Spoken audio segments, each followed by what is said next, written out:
Ahoy! Today I'm interrupting the usual programming a little bit because I would like to talk about New World's player count and the future of New World and how that will be affected by that likely. There are various videos on this topic already. For example, there's a recent one by J Oddity, there's a slightly older one by 5 Survival Gaming, but I have some takes here that I haven't seen anywhere else and I'd like to share them with you. And also I keep getting comments about, why are you still playing this game? Is this game dead? So I'd like to share my thoughts on that as well because I kind of just want to have a video where I address that a little bit. Now the first thing we can see here are the Steam charts for the last 3 months, where we can very clearly see a spike when the first season came out, which makes a lot of sense. And since then the numbers have been dwindling down a fair bit. I actually don't know what happened on this couple days here, but then after that they went down again.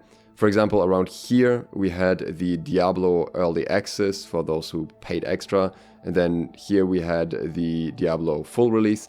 But both of these things don't seem to affect New World much more than the general trajectory is anyways.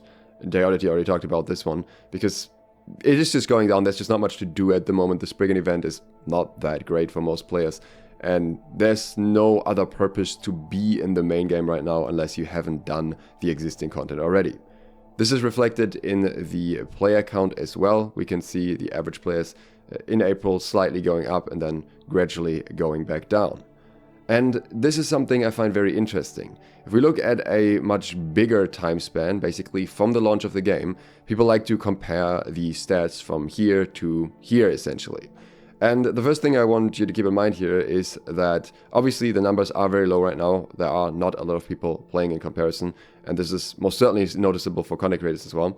But these numbers were never really real, mainly because a lot of people bought the game, logged into the game, realized that they'd have to sit in queue for hours and hours and hours and wouldn't be able to play, and refunded the game before they ever touched it so they wouldn't go over the 2-hour cap. So these numbers here are probably a much more realistic starting point for the player count of players that actually played the game at some point, which is still a massive difference to what we have now. It's roughly 20 times as much. If we look back from launch, then we had a very significant player decline happening up until July here. And this number, this average player number in July, is actually still slightly higher than what we have now. And still, even though this number is way lower, I will tell you that this number is technically a lot better than the number we had here. That is because what you have to consider is the previous number of players and the percentage decrease that you're seeing with each update or with each month. And in the beginning, the game was massively bleeding players. You start from 155,000 and then you go down to 13,000 in a couple of months. So with every month you have this massive loss of player numbers. Percentage-wise, in February you lose 50% of the player base, which is a huge, devastating loss for a game this size. So that was the number that the game kind of ended up on and caught itself on, so to speak, whereas this was the number when the hype was big. And then we had hype with Brimstone Sands and people came back for Brimstone Sands. We can see that the numbers went up before it, and then we had a very high player count for a while, and then it died down again because we're basically left with nothing for roughly 6 months after Brimstone Sands came out. However, you can see that the decline, percentage-wise, is not nearly as big as it was here. Percentages can be somewhat misleading here as well. If you already have a lower number, then the percentage looks bigger if the flat loss is bigger. But yeah, compare the flat value that you lose here to any value up here past December 2022. And you'll see that the overall loss is much lower. The player number is generally a lot more stabilized, which means that there is at least something to keep people interesting, because if the loss was similar to the first year, you wouldn't have 13,000 players, you would have 1,300 maybe. But in itself, that would just be a large dose of copium. Why does it matter if the loss is lower when the overall count that we have right now is still basically the same? Well, here's the thing. New World demonstrated here that they can actually bring a bigger number of players back than they were able to do last year. The season system seems to be working in that regard. So once Season 2 hits, we can expect at least a reasonable number of players to return for a while. I don't know if it's necessarily going to be as much as in Season 1, because some people may not be familiar with the season system and say that's not for them. Also, the Sandworm is not necessarily equally appealing for everyone, It depends a lot on the difficulty, if it's going to be appealing for casuals, if it's going to be appealing for hardcores. So you might get different types of players coming back. We'll have to see. My prediction would be if they make it harder, we'll have more people coming back and sticking around that have been leaving the game in the dirt for a while because it's not hardcore enough. But again, this is something that I just guess. It could also be the other way around. But we also have various weapon changes, we have the new arena, we have the Outpost Rush overhaul. We have certain things that will definitely bring some players back for a while. So I'd expect some level of player gain once a patch drops, which is very normal for any game, which is why a lot of smaller games have very consistent patches, because it's a very easy way to make some players return to the game. After that, the player number will probably stay stable for a while people try to get the Battle Pass completed. Once that's done, they will have the Transmog edition, which I don't necessarily think will bring that many players back long term, because it's not really anything to do unless you are grinding for a specific piece of Transmog that you don't have yet. I think many people have their stuff sorted in that regard. But those are, I think, smaller bumps overall. And then I think we'll see something similar to last year, where building up to the expansion, or building up to Brimstone last year, we had this increase that came in gradually. And this is why I think that player numbers won't drop much lower than it is right now. It might drop a little bit lower for a bit, maybe in the second month after the Season 2 update. But I don't think it will go much lower than that, if at all, because I think the hype will start for the expansion and the devs will give us some little tidbits of info that people will be excited for. And my prediction is that after the expansion, the numbers will stabilize much better than they currently have. So I think a lot of people will come back for the expansion, because it is the first time New World has an expansion. Brimstone was not labeled as an expansion. As such, people will just be curious to find out what it is. We don't know anything about the expansion yet. We don't even know 100% certainly, I think, if it's coming with Season 3 or slightly after.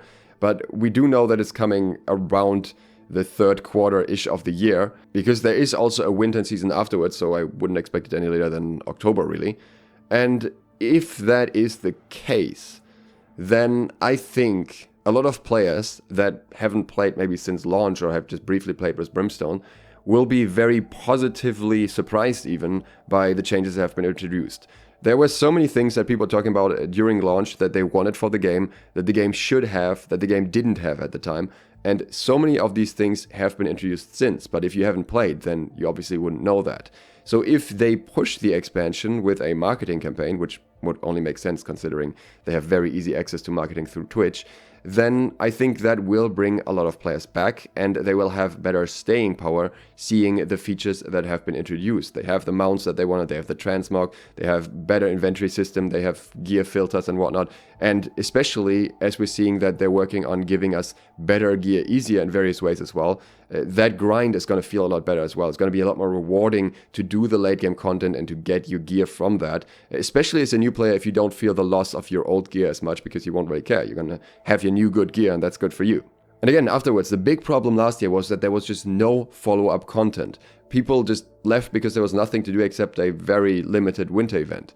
This year, they have a bunch of things already listed for Season 4. They have the season trial with the mutators, for example, a new expedition. They have cross-world arenas and expeditions. And likely more than that. Maybe by then they'll have finished the new OPR map. Maybe they'll have some more cross-world things, like maybe the casual wars or something. So I'm predicting that from the expansion to the next piece of content, there will be a lot of things that are added that will keep people interested. And they said the roadmap for next year is likely going to look even bigger than this year.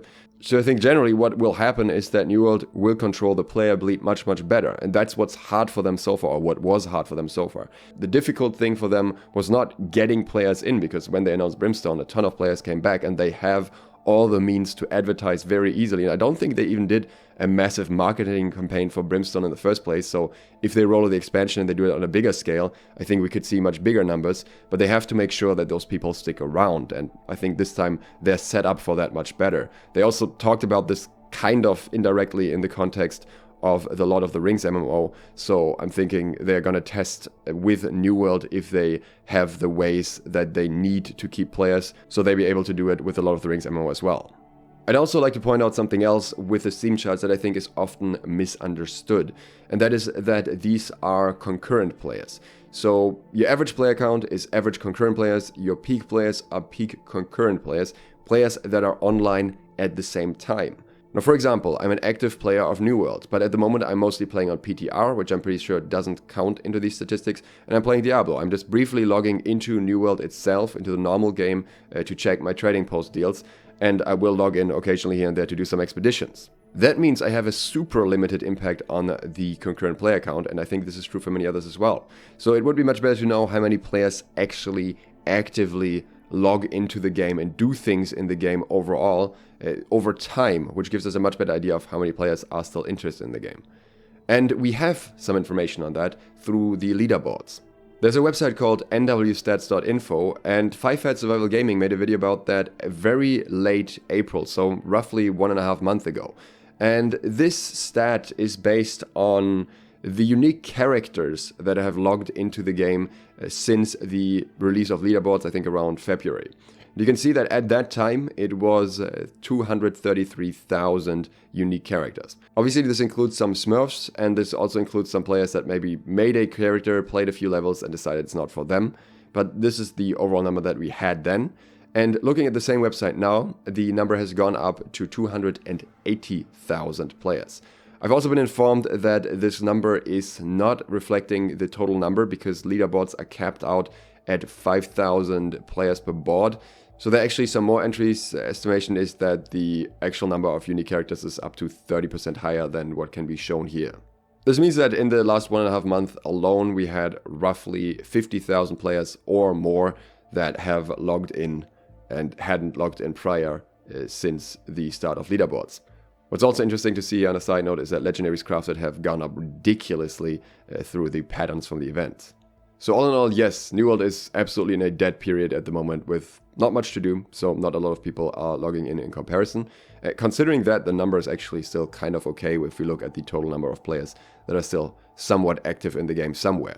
But I don't predict it to stay there, and especially with New World being the foundation for the Lord of the Rings MMO, I am expecting that they have significant investments into New World now, which makes me think that this may actually be the lowest player numbers that we'll see for a very, very long time.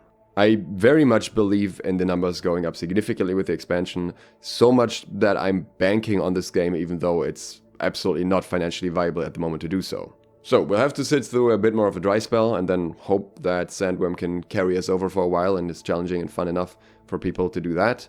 And after that, we are kind of looking towards the expansion, which will probably change a lot of things. I have a few predictions as to what will be in the expansion. That's something I will talk about in the next days. And also some things that I think need to be in the expansion for it to keep the game sustainable. So if you're interested in that, consider subscribing, clicking the bell so you get notified when that comes out. Also, if you'd like to support me further and get me through this dry spell, then you can do so on Patreon, where you get early trading tips in return. Thanks to my patrons who do exactly that, and thank you for watching. Sloth, out.